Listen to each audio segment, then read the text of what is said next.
மின்னலை பிடித்து மேகத்தில் துடைத்து பெண் என்று படைத்து வீதியில் விட்டு விட்டான்.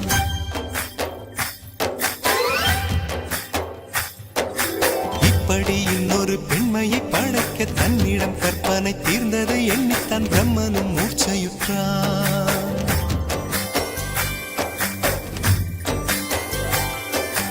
மின்னலை பிடித்து மேகத்தில் துடைத்து பெண் என்று படைத்து வீதியில் விட்டு விட்டார். இப்படி இன்னொரு பெண்மையை படைக்க தன்னிடம் கற்பனை தீர்ந்ததை எண்ணித்தான் பிரம்மனும் மூர்ச்சையுற்றார். அவளின் நாசிக்குள் நுழைந்த காற்று உயிரை தடவி திரும்பும் போது மோட்சம் அடைந்து ராகங்கள் ஆகின்றதே.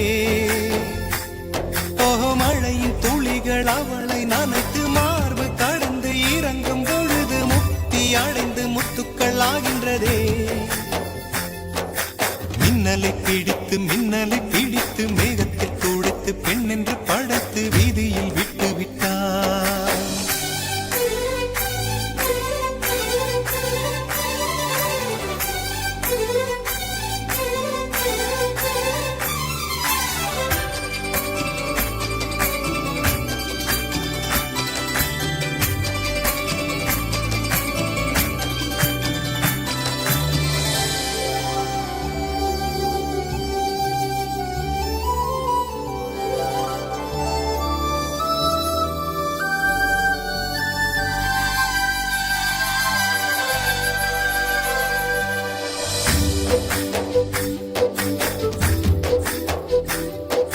நிலவின் ஒளியை பிடித்து பாலில் நனைத்து கன்னங்கள் செய்து விட்டார். உலக மலர்கள் பறித்து இரண்டு பந்துகள் அமைத்து பெண்மை சமைத்து விட்டார்.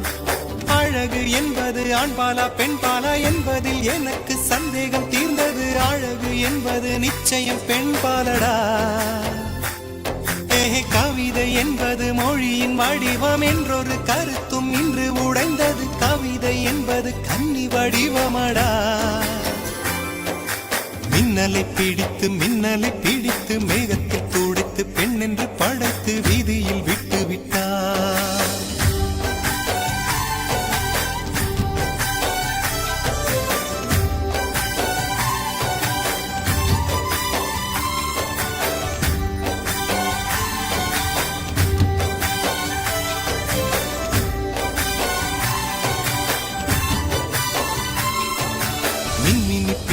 மின்மினி பிடித்து கண்களில் பதித்து கண்மணி கண் பறித்தாள்.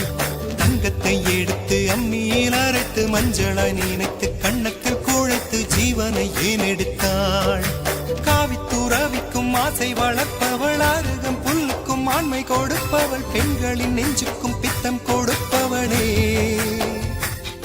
ஓஹோ, தெரிந்த பாகங்கள் உயிரை தந்திட, மறைந்த பாகங்கள் உயிரை வாங்கிட, ஜனனம் மரணம் ரெண்டும் தருபவளே. மின்னலை பிடித்து